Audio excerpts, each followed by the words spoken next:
Namo Namaha, all masters, and welcome to 8th day of 21 days spiritual science doctors retreat.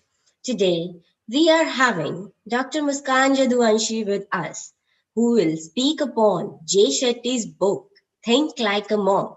But before going to that, I will introduce you who Dr. Muskan is. Dr. Muskan Jaduvanshi is a final scholar of Bachelors of Ayurveda, Medicines and Surgery at National College of Ayurveda, Hisar, Haryana. She is also into meditation since 2017 under guidance of Dr. Sangeeta Nehra ma'am. She is a believer of healing with Ayurveda and spirituality. Along with this, she is a beautiful artist and a nature lover. Also, she loves Bhagavad Gita and its attributes. Today, she will be giving us the views of Jay Shetty books Think Like a Monk. Without wasting any time, I would like to invite Dr. Muskanja Divanshi to please start her presentation. Thank you, ma'am.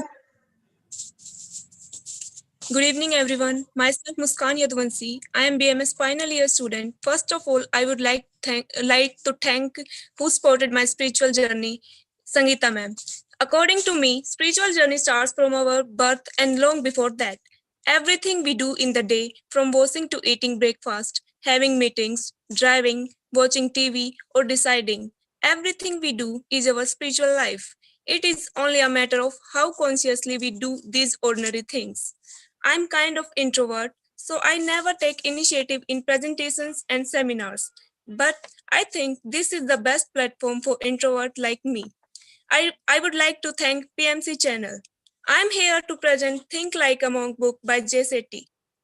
Ma'am, please share the slide.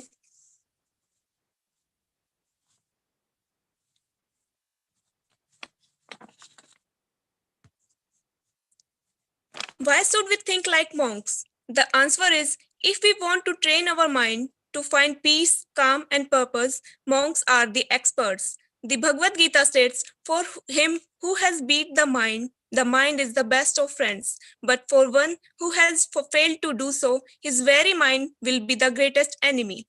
This book explains all the techniques of controlling the mind and transforming life. Think Like a Monk book includes a combination of early wisdom and Jay Shetty's experiences. The aim of this book to apply a monk mindset. Think Like a Monk book show how to clear the roadblocks to your potential by overcoming negative thoughts. It can be challenging to apply the lessons of monks to everyday life. However, it is essential to reduce stress, improve self-discipline, and focus and maintain relationship in the modern world. Let us talk about the author. Jay Shetty is an award-winning host, viral content creator, motivational speaker, and author. Jay launched his YouTube channel in 2016 to provide wisdom videos. Jay life was changed when he met a monk at the age of 18. Jay wanted to serve others. At the age of 22, he spent 3 years traveling across India and Europe as a monk. His day would be spent on personal growth and other half serving others. Today, he has moved back into the society.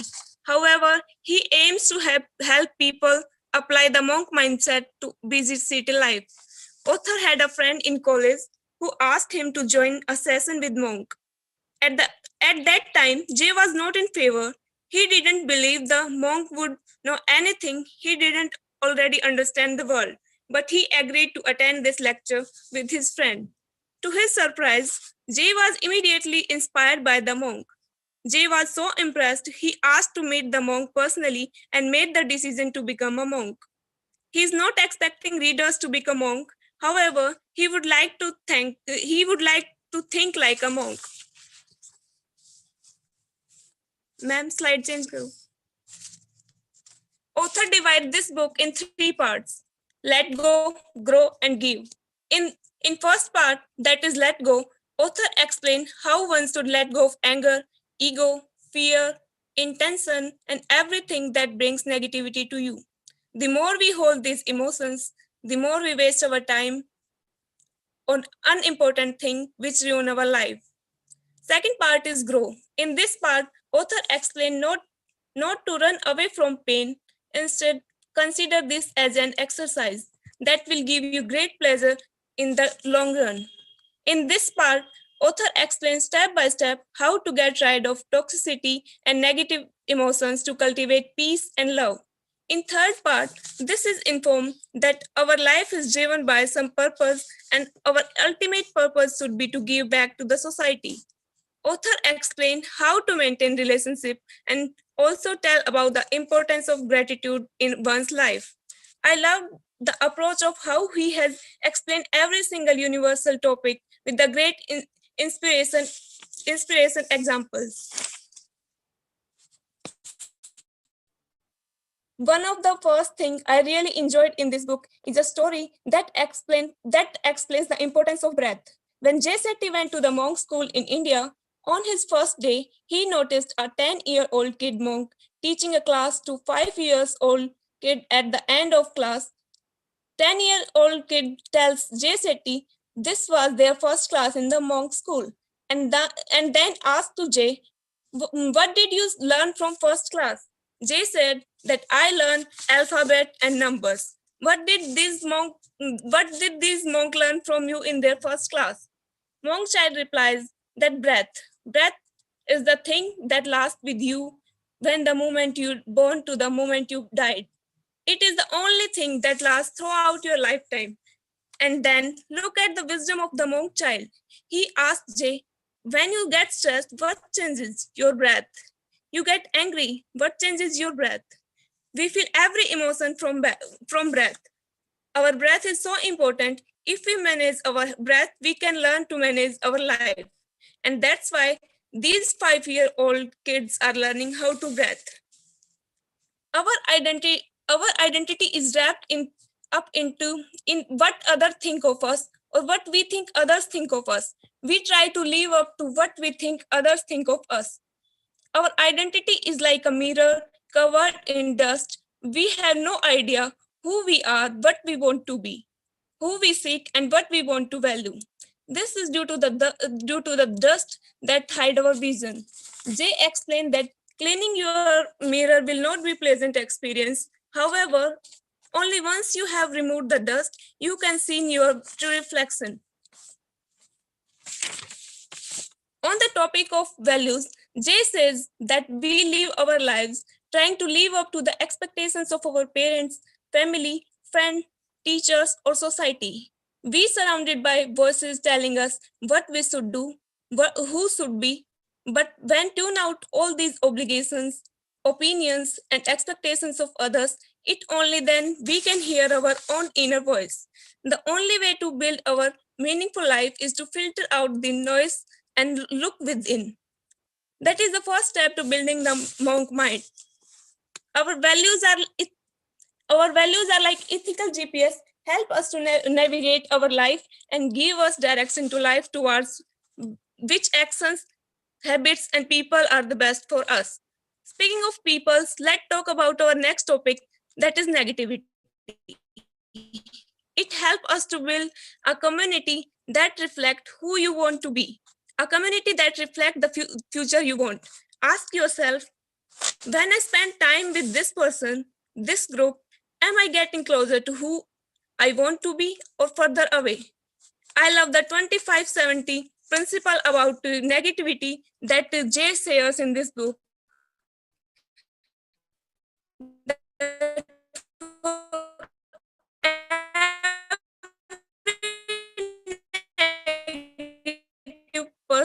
Percent of your, there might be some people in your life whom you can tolerate for 1 week, 1 day, 1 hour, or even 1 minute person. Make sure that you don't exceed time limits you're spending with people. The person you love, don't live with them, grow with them. Sometimes we misunderstood ourselves with our emotions. There is a technique to handle the negative thought, that is stop and sweat technique. First, we have to recognize our emotion. The second step is to stop, means to pause and consider why you are feeling this negative emotion. Last step is to swap, means to face the condition in positive way. Build a habit to forgive without expecting apology for inner peace.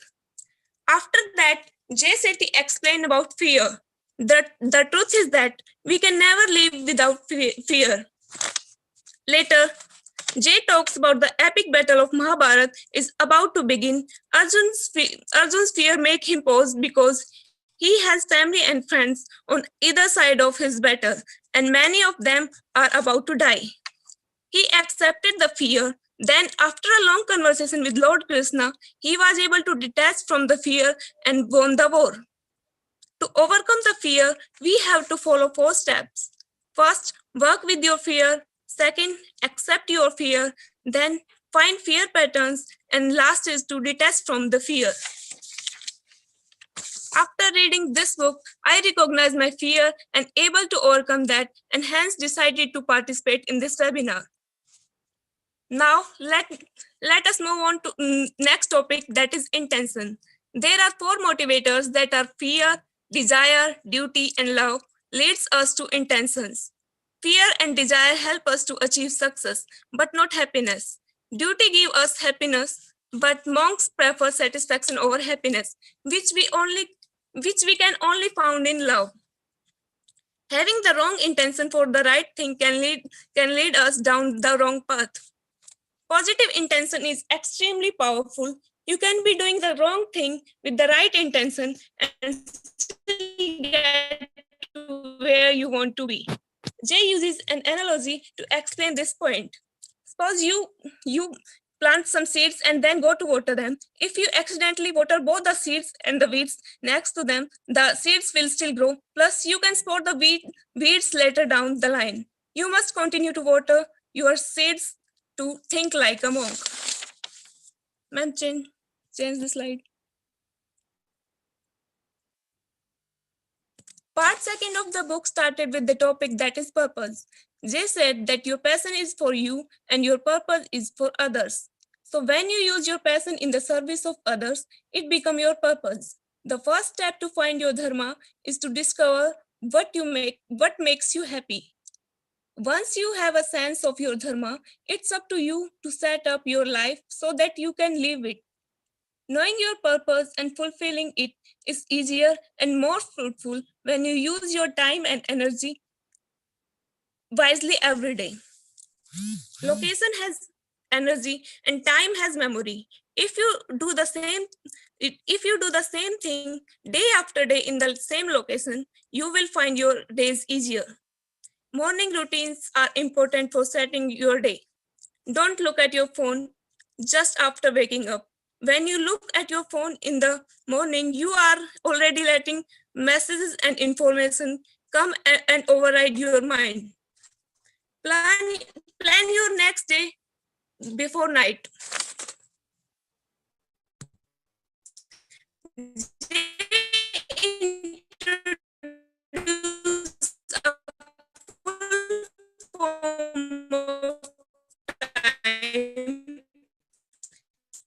The T stands for thankfulness, meditation, and finally E stands for body. Just as we must feed our body, and we need to feed our mind. When his experience as a monk help him quickly learn that our values. We are not our mind, but our mind is weaker for deciding what is important to us. Our mind is fed by movies, music, TV shows, and society. What's on your news? Negative sources, the more our value decreases. One way to ensure you are feeding your mind with positive thought is to observe and evaluate, then integrate space, stillness, and silence into your life. Silence allows you to start differentiating between outside noise and your voice. Ma'am, change the slide.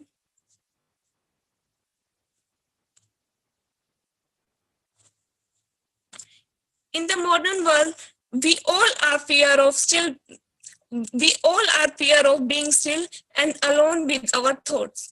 J provides 3 ways that can help us to create space, silence, stillness requires for our reflection.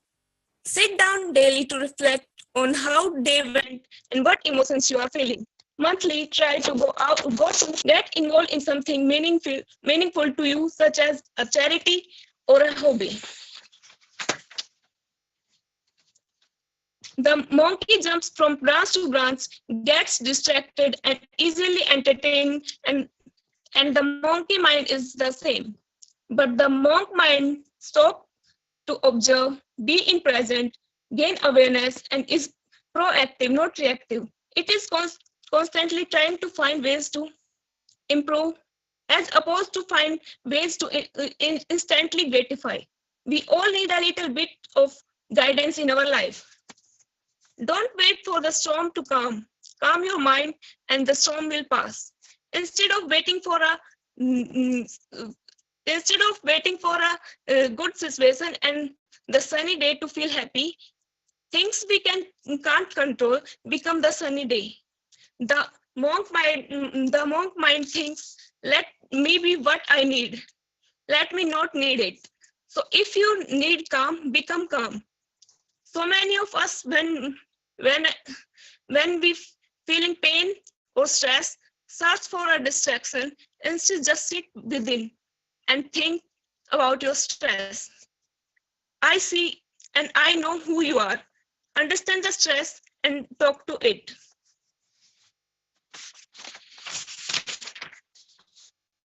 The Bhagavad Gita draws a difference between the ego and the false ego. The real ego is our consciousness, and the false ego make us liar, judgmental, and obstruct our growth. Keep an eye on your ego and detach from your ego. Bhagavad Gita states that what belongs to you today belongs to someone else yesterday and will be someone else tomorrow. Build confidence, not ego. The ego wants everyone to like you. The high self-esteem is just if they don't. The ego wants to prove itself. Self-esteem wants to express itself. If you think it is more spiritual to stop watching TV because it rots your brain, but then find yourself judging those who still watch TV, you are in an ego trap. If you think it is more spiritual to do yoga, practice Reiki, meditate, visit ashram, and read spiritual book, but then you judge anyone who doesn't do those things, you are in ego trap. Always be aware of the feeling of superiority. Detachment is a form of self-control that has initiative, that has infinite benefits across every form of self-awareness, but its origin is always in the mind. The Gita defines detachment as doing the right thing for its own sake because it needs to be done, without worrying about success or failure.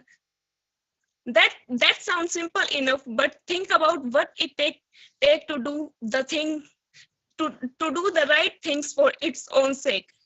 It means detaching from your selfish interest, from being right, from being seen in a certain way, from what you want right now. Ma'am, change the slide.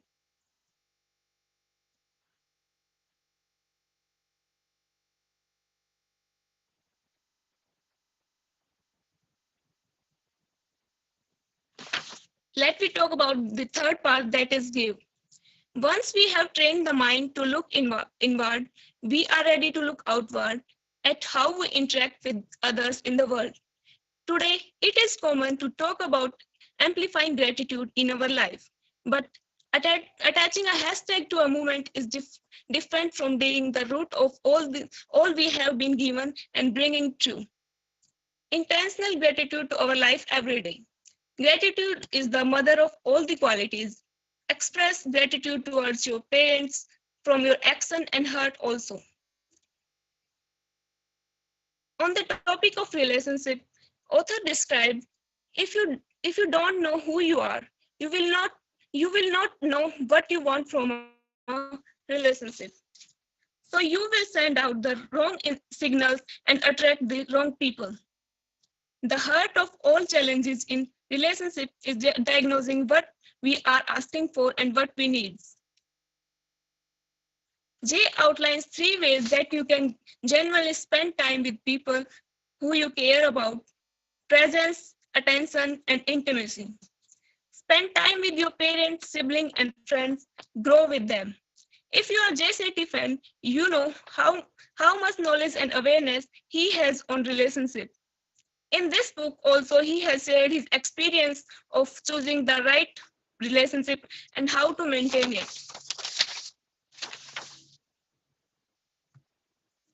Ma'am, change the slide.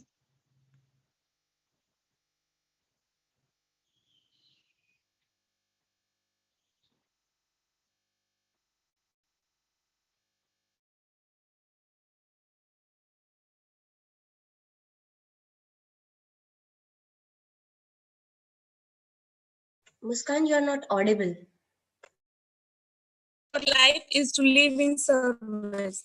The monk may think he has come to gain something for himself, peace and prayer, study or teaching. But if his vocation is genuine, he finds that he has come not to take but to give.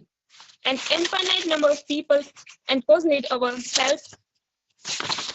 Now we need everyone in the world to do everything. The benefits the benefits of them and us are immediate. When you are living in service, your fear go away. You feel grateful, your material attachment diminished. Service is the direct path to meaningful life. Serve within your dharma. Because service is a natural part of being human, it is easier than you think. Just serve. We can always, every day, right now, find ways to serve through what we are already doing. If you are a musician, serve. If you are a coder, serve. If you are a dancer, serve. You don't have to change your occupation. You don't have to change your schedule. You can serve from any situation. If you look around, you will see opportunities for service everywhere: in school, at religious institutions, with individuals, on the streets, and charities. There are neighborhood food drives and used customs drive at school. You can run a race to raise money for charity. You can help a friend. You can help a friend. You can visit a sick or aging relative. If you live in a city, you can often carry your leftover out of restaurant and offer them to a homeless person. Serve within intentions. I had come. JCT tells that he had come to the ashram to serve, and when he was saying goodbye, one monk who had been like a brother to him took him aside. He said something like, "If your health and being a monk isn't right for you, that doesn't mean you can't serve. If you feel you can serve better by being married or becoming a chef, that's that take then take priority. Service to humanity is the higher goal." All these sufferings belongs to us. When the monks and the J-Seti were fending for themselves in the village, the ultimate lesson for them was that there was always another level of service. This lesson emerged from looking past.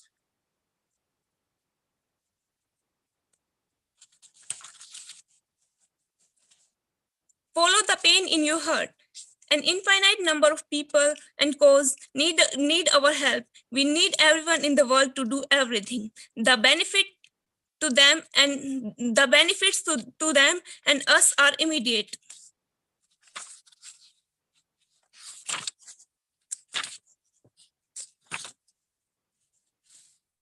The word seva is a Sanskrit for selfless service. The word seva is Sanskrit for selfless service. The Bhagavad Gita says that giving simply because it is right to give without thought of return at a proper time in proper circumstances, and to worthy people is sattvic giving, giving in the mode of goodness. Monks are solely motivated by selfless service to give other opportunities that they had and didn't had have to better other lives and the human condition.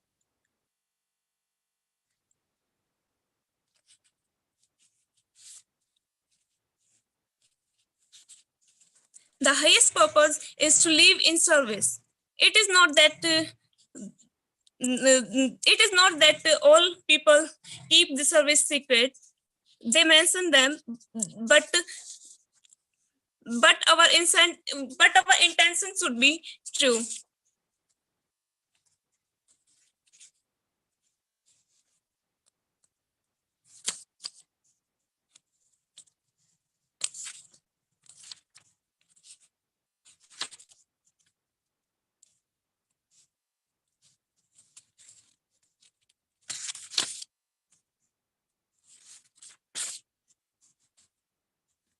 The practice of gratitude. Making gratitude part of your daily routine is the easy part, but here mm, mm, gratitude is how we transform. Jain master says that the mind of poverty has nothing to do with with the material poverty.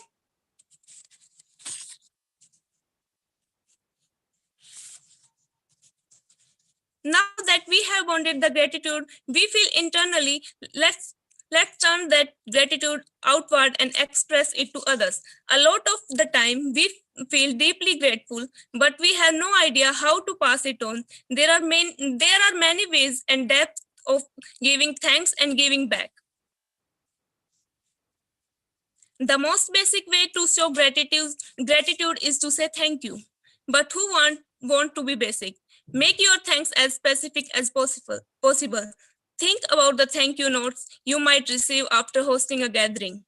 At least one will likely say, "Thanks for last night. It was awesome."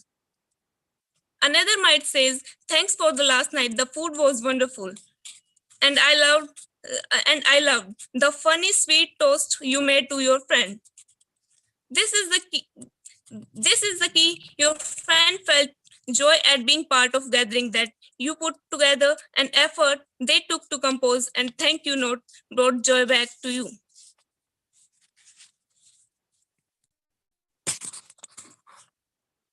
Kindness is kindness is as easy and hard as this genuinely wanting something good for someone else, thinking about what would benefit them and putting effort into giving them that benefit.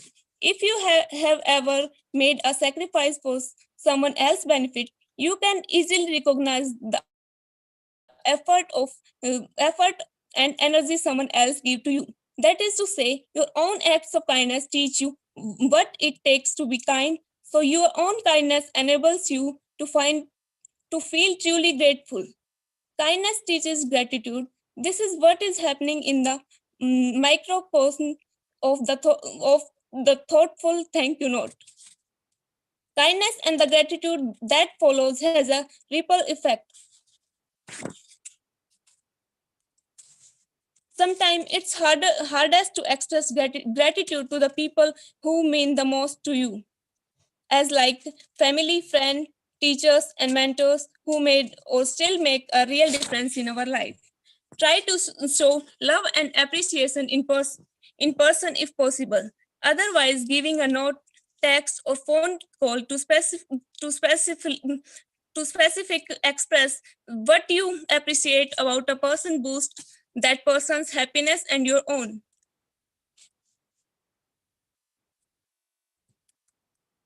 Gratitude is the mother of all the qualities. As a mother gives birth, gratitude brings forth all the qualities: compassion, confidence, passion, positive traits that help us find meaning and connect with others. It naturally follows that in the it it naturally follows uh,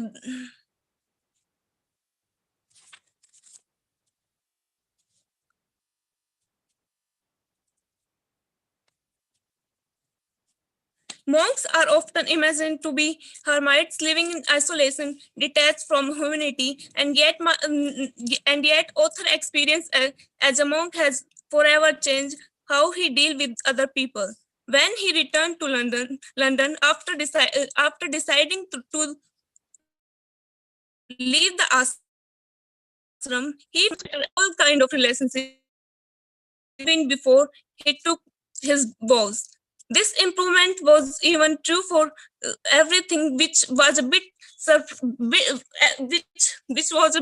surprising, giving the monks a celibate, and he had no romantic connection with the woman during their time in the ashram.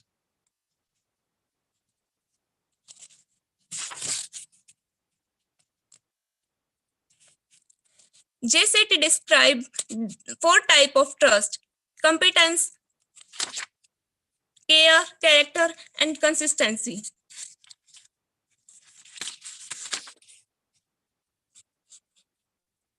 Make your own family. In order to find diversity, we have to be open to new connections. Part of growing up at any age is expecting that our family of origin may never be able to give us all that we need.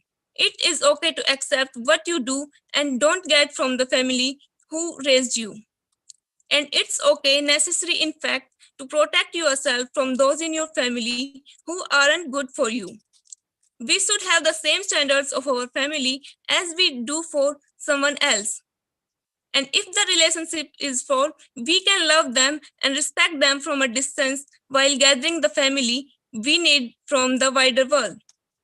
This doesn't mean we should neglect our families, but forgive and gratitude come more easily when we accept that we have friends and family, and we have friends that become family. Feeling connection, feeling connected at some level to all humanity can be positively therapeutic for those who own families have made their life difficult.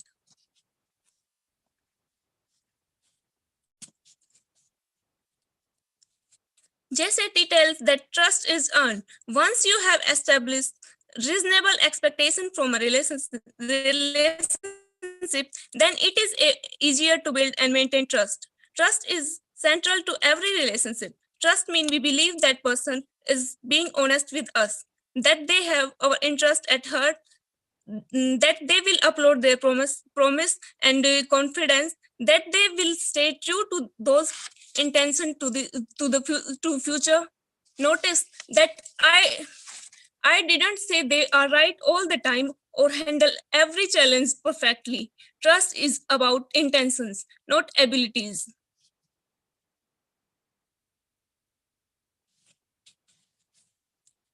When an important person let us down, the blow to our trust reverberates across all the relationship.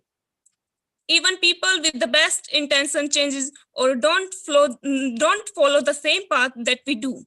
Other people give us plenty of signs that their intention doesn't match with ours, but we ignore them. And sometimes, if we were more aware, there are people we would know not to trust in the first place.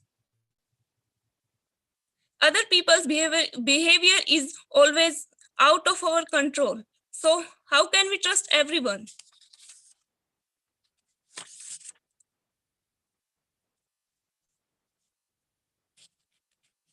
Trust is a daily practice. Relationship rarely get to a point where both participants can say, I absolutely know this person and they absolutely know me. Like a curve that continuously approaches but never reaches a line, you never get to the point of saying, I trust them fully and they trust me fully forever and ever. Trust can be threatened in small and large ways and needs to be reinforced and rebuilt on a daily basis.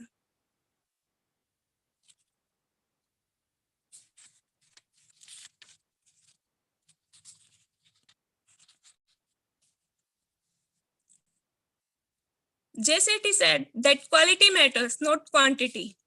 When it comes to the energy we expand and receive in the relationship, the focus is quality, not quantity.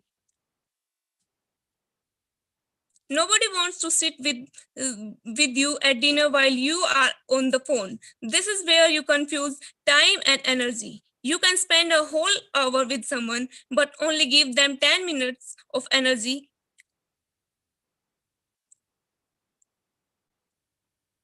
A monk shows love through presence and attention. J. Seti tells in the ashram, time invested was never seen as reliable measures of care or engagement. As he mentioned, after a meditation, nobody asked how long you had meditated. They asked how deep you had gone. If you have dinner together every night, great. But what is the quality of the conversation? Think like monk. Think like monks do in terms of energy management, not time management. Uh,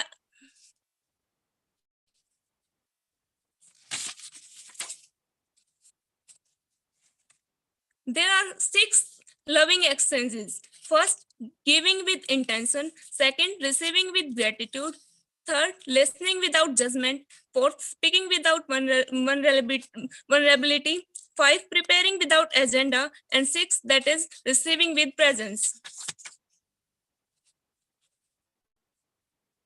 The 6 loving exchanges lay a foundation for any close relationship, but most of us are looking for the one. We all come to relationship with different level of self-awareness.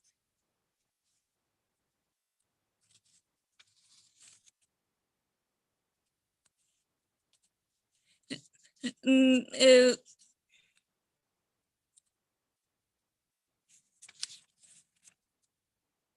it can be hard to see clearly when your heart is at stake, but there is one point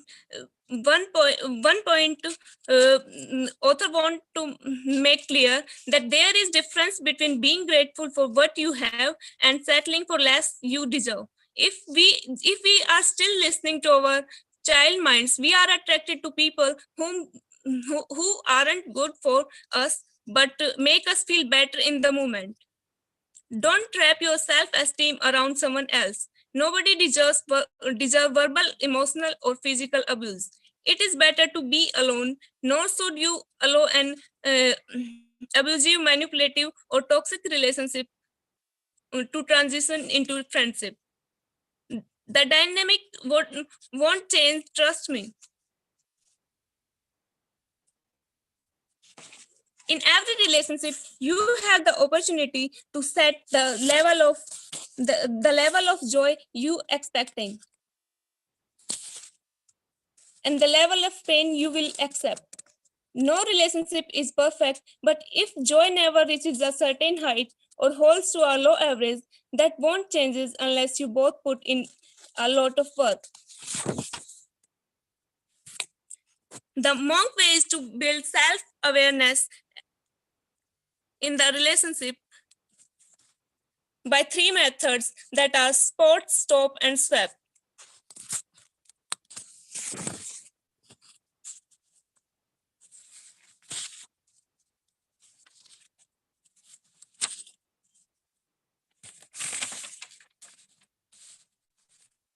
Even though it's impossible to speak all about all that I have experienced and learned, I am ending with this. Jay Shetty, while concluding the book, said, "Life is not a computer program. It's a dance. When we dance, there are no rules. We must be open to whatever song comes on.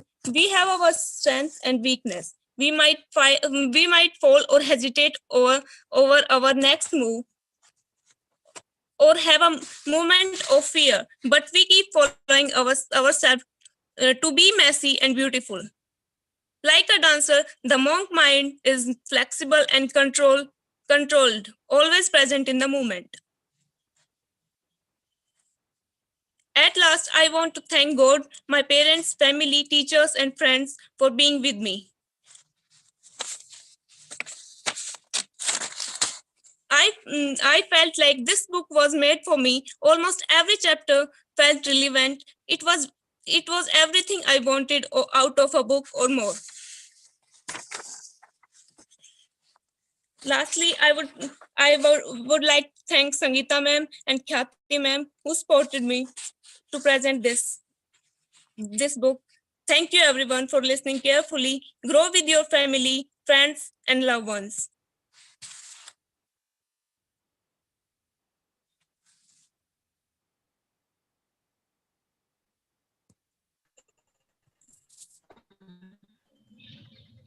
Thank you, Yes, Muskan. thank you. Khyati, your network is very weak. Thank you so much, Muskan, for beautiful book for explaining so Your voice is not clear. vastly, so beautifully about the book. Okay, is it okay now? Yes, now. Is it okay now, ma'am? Yes. Okay. Hello, am I audible? Yes, yes. Okay. Thank you so much, Dr. Muskan, for vastly explaining this book. And think like a more. No, it is not clear, Khyati. Okay, thank you, Muskan. Okay, I will sum up. Okay. So thank you, Muskan, for explaining this book. And you have explained some important points of this book. Like first is the most important loving word, that is the breath. So if we are with our breath, so we are in the awareness. So, and this is the main principle of PSSM also. This is the main principle of Pyramid Spiritual Society movement and this channel also. Because without breath, we can't be aware. Without practicing breathing process or the meditation, it is very difficult to be self-aware about ourselves. And the second point you explained, that very good, that the gratitude, the feeling of gratitude is also important, because nowadays something is missing, and that is missing is the gratitude, like the thankfulness and the reverence about the others, and the same the compassion also. So I think this book explains, or the author wants to explains, you just be easy with yourself, and you enhance your traits, you enhance your virtues within yourself. And what is the reality within you, you take out that reality out of your fear, and out of your where you are more conditioned, where you are more limited. So you have to come out from all this fearness, like fear, and sometimes we are more bound, we are more conditioned. So we have to come out from this. So when he visited in India, and then he realized that the main thing is breath. So I want to explain that the what are the main, why is that the breath is important for all of us. So because the whole movement of pyramid society is behind that breath, the breath meditation. So I want to share one slide, only one slide in front of you, because this is the important time, because we have the 10 minutes to explain this, the meaning of breath and how it proceeds when we do meditation. So can we share the slides?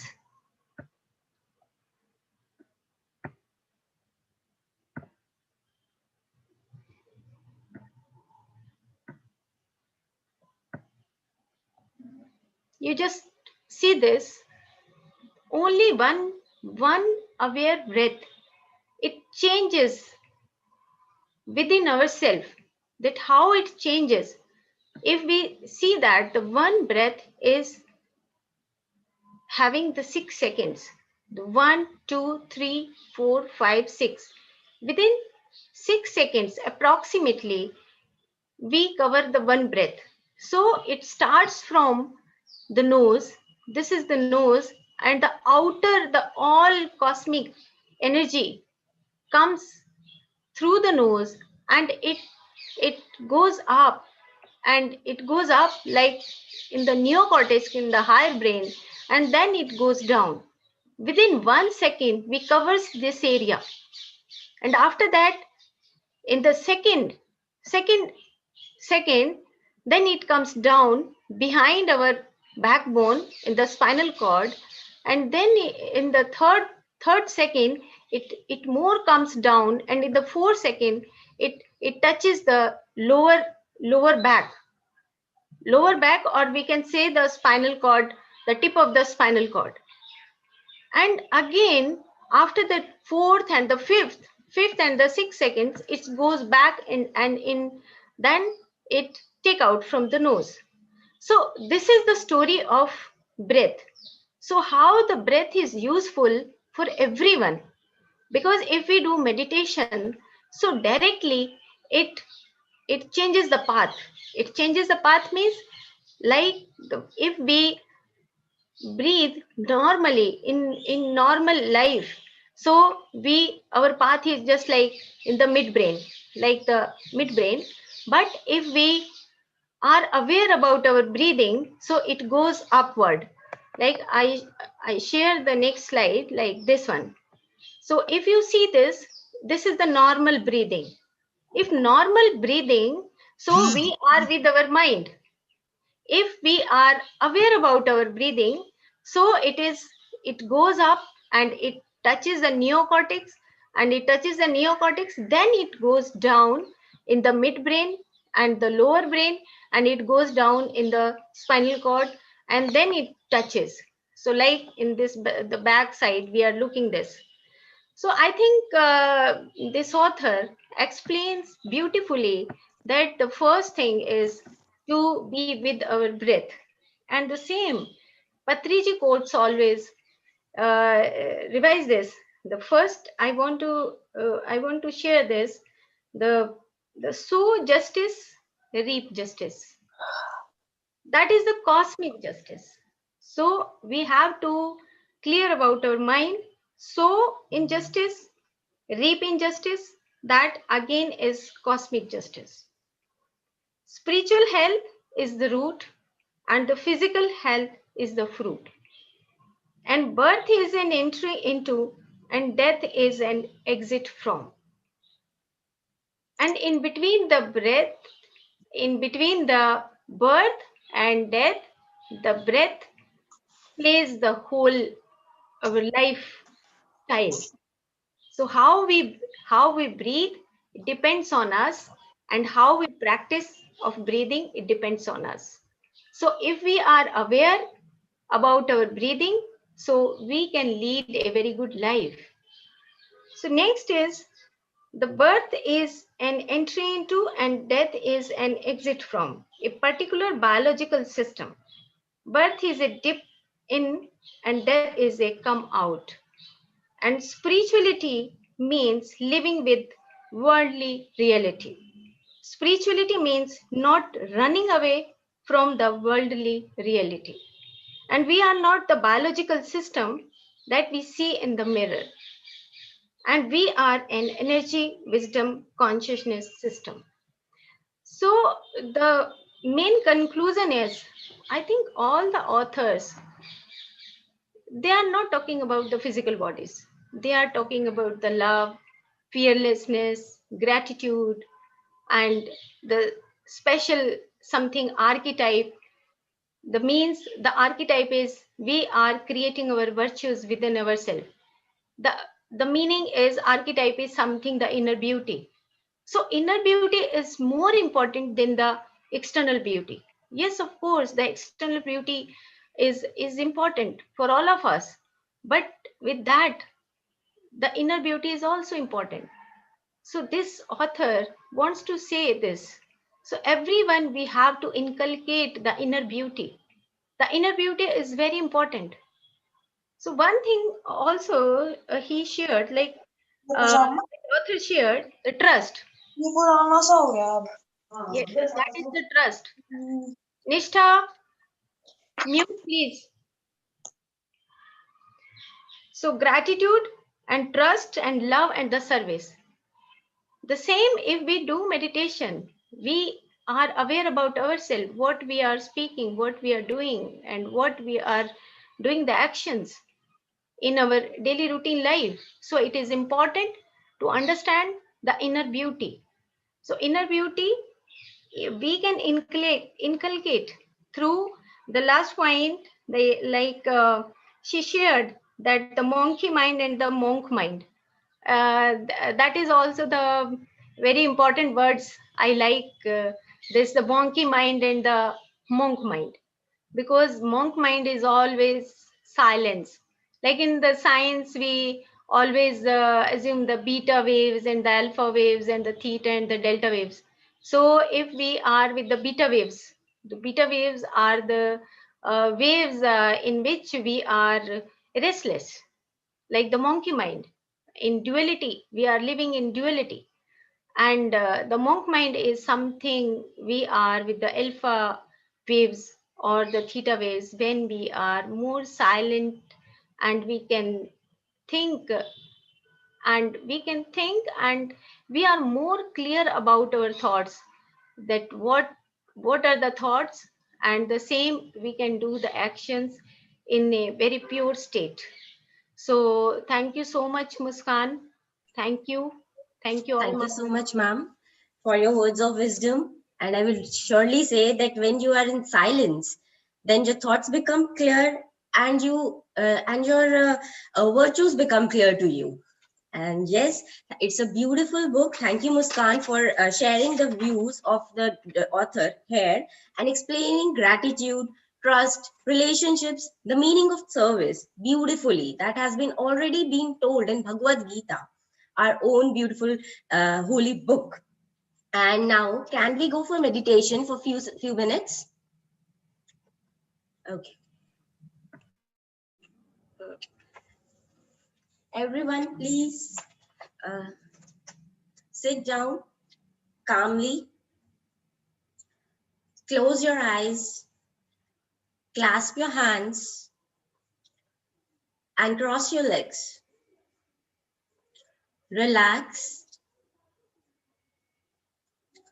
Breathe in and breathe out. Breathe in and breathe out.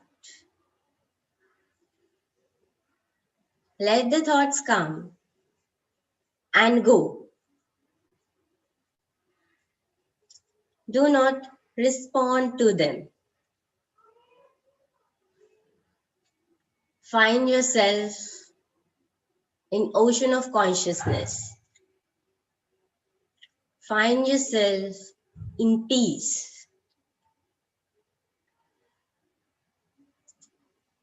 Appreciate your each breath. Breathe in and breathe out. Learn to be aware. These breaths stay with you whole of your life. They are way to the truth, to the eternity. Breathe in and breathe out. Learn to be with your breath in each and every second of your life.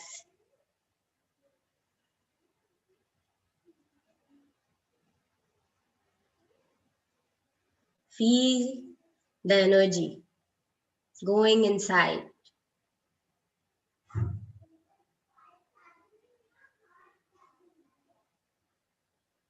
Breathe in and breathe out.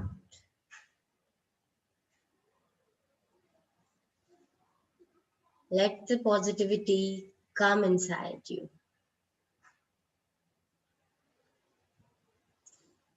All the negative thoughts are exhaled.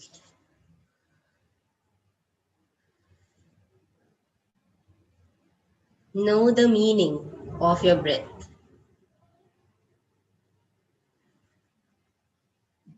Live in awareness. You are lighter now.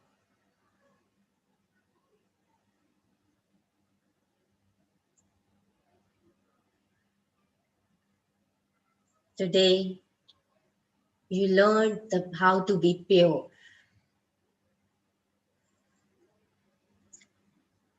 You learned the gratitude.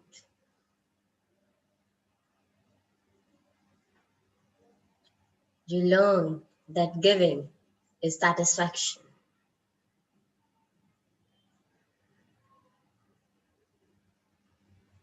Inculcate positivity in you.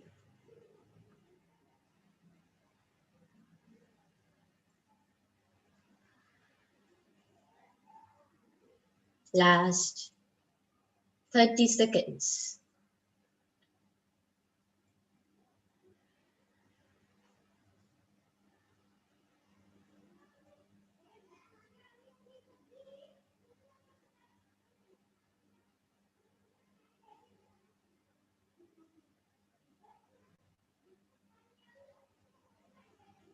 Last 20 seconds.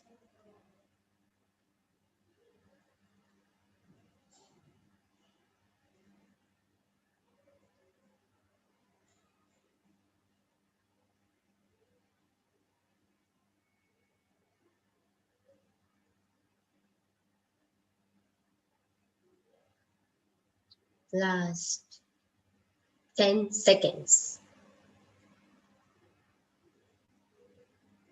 10, 9, 8, 7, 6,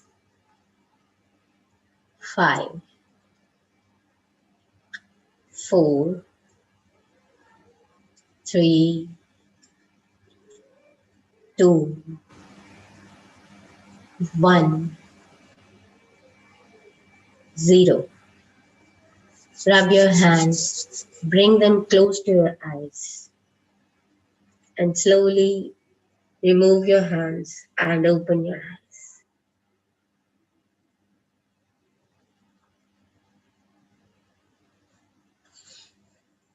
Thank you all for joining us today.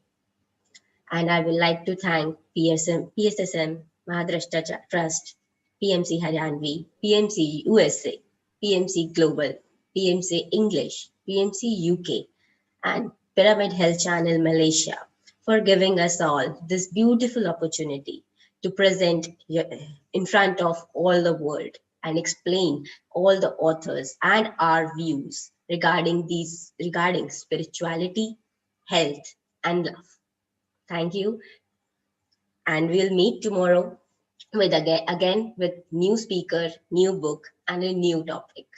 Till then, thank you and namaste. This is Dr. Khyati.